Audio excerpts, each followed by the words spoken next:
लुधियाना के सुनील और उसकी बीवी रीटा एक अच्छे और संपन्न परिवार से ताल्लुक रखते थे।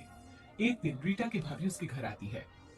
रीटा, तुझे तो पता है तेरा भाई कुछ नहीं करता, ऊपर से दो बच्चों की जिम्मेदारी, बेटी भी बड़ी हो गई है। तू तो बुआ है, कुछ मदद कर सकती है तो कर देना। कहाँ पैसे हैं भाभी, बस समझ लो किसी तरह हम लोग भी दिन काट रहे हैं। दो ही तो कार है और मेरी बेटी भी बड़ी हो रही है। अब उसके लिए कार लेनी है तो 10 लाख का खर्चा तो लग ही जाएगा। तभी वहां सुनील आ जाता है। अरे शशि, क्या है? तू हमेशा पैसों के लिए परेशान क्यों रहती है? वैसे क्या जरूरत थी बेटी की शादी इतने बड़े घर में तय करने की? अरे पैसे नहीं थे तो ऐसे ही कर देती कहीं शादी। इतने बड़े होटल में क्यों कर रही है शादी? लेकिन यहाँ तो मामला शादी का है, डेट तय है। दरअसल तेरे भतीजे के पीएफ के पैसे आ रहे हैं, पर उसमें देर हो रही है। जैसे ही पैसे आ जाएंगे मैं तेरे अकाउंट में डलवा दूंगी। ठीक है, हम लोग सोच कर बताएंगे। तभी वहां भतीजा आ जाता है। फूफा जी, आप लोग ही मदद कर सकते हैं, वरना तो कैसे काम होगा समझ में ही नहीं आ रहा। मैं वादा करता हूँ जैसे ही पैसे आ जाएंगे मैं आप लोगों को वापस कर दूंगा। हाँ भाई, ठीक है। अब देख भाई, हमारे लड़के तो सारा दिन घर पर पड़े रहते हैं, ना कमाते हैं ना कुछ कमाने की इच्छा रखते हैं। लेकिन चल ये ले, कितने पैसे चाहिए? जी 4 लाख रुपए। ठीक है, लेकिन पैसे ध्यान से वक्त पर वापस लौटा देना। सुनील मुसीबत के वक्त बीवी के भतीजे की मदद तो कर देता है, लेकिन उन लोगों के जाने के बाद। देख ले रीटा, तेरे मायके वालों ने मांगा तो दे दिया, वरना इन लोगों का मुझे कोई भरोसा नहीं है। अरे क्यों भरोसा नहीं है? इससे पहले तो कभी इन लोगों ने आपसे मदद भी नहीं ली। हाँ, ली तो नहीं, लेकिन पैसे की किल्लत ही रहती है ना इन लोगों के पास। अरे ठीक है ना, नहीं लौटा पाए तो भतीजे के ससुराल से निकाल देंगे। सुना है बड़े घर में शादी हो रही है। सुनील और रीटा पैसे तो दे देते हैं, लेकिन अगले रोज ही। हाँ भाई साले साहब, क्या हाल है? ठीक हूँ जीजा जी। क्या बात है, सालों बाद आपका फोन, जरूर कोई बात होगी, बताइए ना। अरे वो तेरी बड़ी भाभी आई थी, बेटी की शादी कर रही है ना, तो पैसे लेने के लिए मैंने दे दिए 4 लाख। सोचा भाई किसी गरीब की बेटी की शादी हो रही है, पुण्य मिल जाएगा। अच्छा किया जीजा जी, उनका बेटा बहुत मेहनती है, जल्द ही लौटा भी देगा। वहीं रीटा भी फोन करके हर किसी को पैसे देने की बात करती है। रीटा की भाभी शशि के पास उसके भाई का फोन आता है। तूने सुनील से पैसा लिया है क्या? नहीं भाई, सिर्फ बात की है, बोल तो रहा है कि दे देगा। वो लोग मदद करने वालों में से नहीं है, और मदद कर भी दे लेकिन समाज में गा गा कर हालत बुरी कर देते हैं। अब गाने दीजिए ना भाई, मैं क्या कर सकती हूँ, मेरे पास कोई ऑप्शन भी तो नहीं है। बेटी की अगले हफ्ते शादी जो है। शशि की बेटी की शादी हो जाती है, लेकिन शादी के 1 महीने बाद ही सुनील का फोन भतीजे के पास आता है। हाँ भाई, शादी तो हो गई हम लोगों की दुआ से। अब देख, ऐसा ही फायदा होता है पैसे वाले रिश्तेदार हो तो। तेरे वक्त पर हम कैसे खड़े हो गए थे, लेकिन अब पैसा लौटा दे भाई। जी मैंने पीएफ के लिए अप्लाई कर दिया था, उसके नोटिफिकेशंस मैं आपको भी भेज देता हूँ।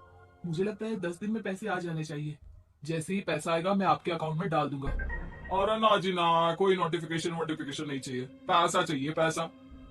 ठीक है अंकल, बस 10 दिन का समय दे दीजिए। अभी हफ्ता भी पूरा नहीं होता कि भतीजे के पास उसके गांव के दूर के चाचा का फोन आता है। और अब बेटा क्या बात है, सुनील के कोई पैसे ले रखे हैं तो दे क्यों नहीं देता? हाँ चाचा जी, बात तो हुई थी, 10 दिन का वक्त मांगा है, उम्मीद है हो ही जाएगा। अरे फोन कर रहा है, रोज बता रहा था कि बेटी की शादी में मदद की थी। अब क्या है ना, भले ही शादी 10 दिन रोक देते, लेकिन सुनील से मदद नहीं लेनी चाहिए थी। याद है ना, मधु की मदद करके कितना बदनाम कर दिया था उसने पूरे घर को सोसाइटी में। हाँ चाचा जी, मैं भी यही सोच रहा था कि उन लोगों से मदद नहीं लेनी चाहिए थी। कई लोगों के फोन आ चुके हैं। वही रीटा अपनी भाभी को फोन कर देती है। क्या है भाभी, कब पैसे लौटाओगी? पता है ना ये कितना बोल रहे थे, तुम्हारे बोलने पर मैंने पैसे दिए हैं। भाभी अब तो आपके बेटे की कार बेच दो और हम लोगों के पैसे दे दो।